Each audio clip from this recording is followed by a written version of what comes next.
үржлэх юм бол орлогын зарлага дийлэхгүй өрнөөс өрний хооронд нэг ийм л юм руу явах нь. Ийм л юм руу явчлаа. Энэ байдлаараа дахиад 3-4 жил үржлэх юм бол улсын үндэсний орлого чинь зөвхөн урсгал зарлалаа санхүүжүүлээд дуусгана. Хөрөнгө оруулалтын зардалгүй болох нь. Тэгээд одоохонд яг бид нар баясаад бие инээ дэмжиж ингэ яваад иж болох л байх л та.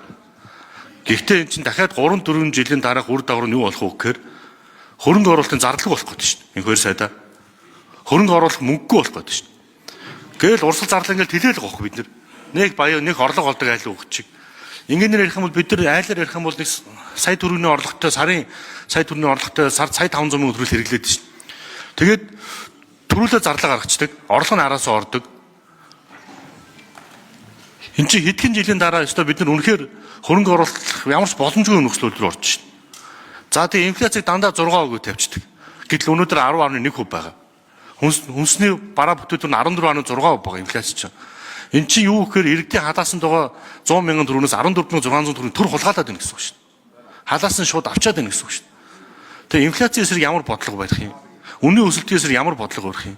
Макро микрого яриад идэг бид нар үүндээ өнөө маргаан шиг орлогч тооцож чадахгүй шин.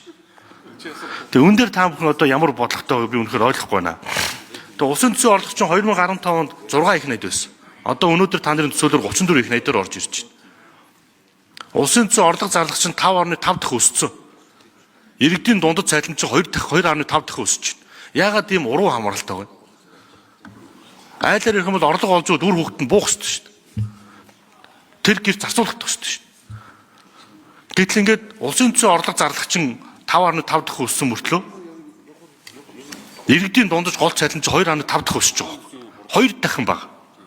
Тэгээ ингээд бүр энэ юу гэхээр улсын төсөв төлөвлөж байгаа орлогчин уул уурхайн бүтээнээс хамааралтай энэ олж байгаа орлогчин иргэдийн бодит амьдрал нийцэхгүй байна гэсэн үг.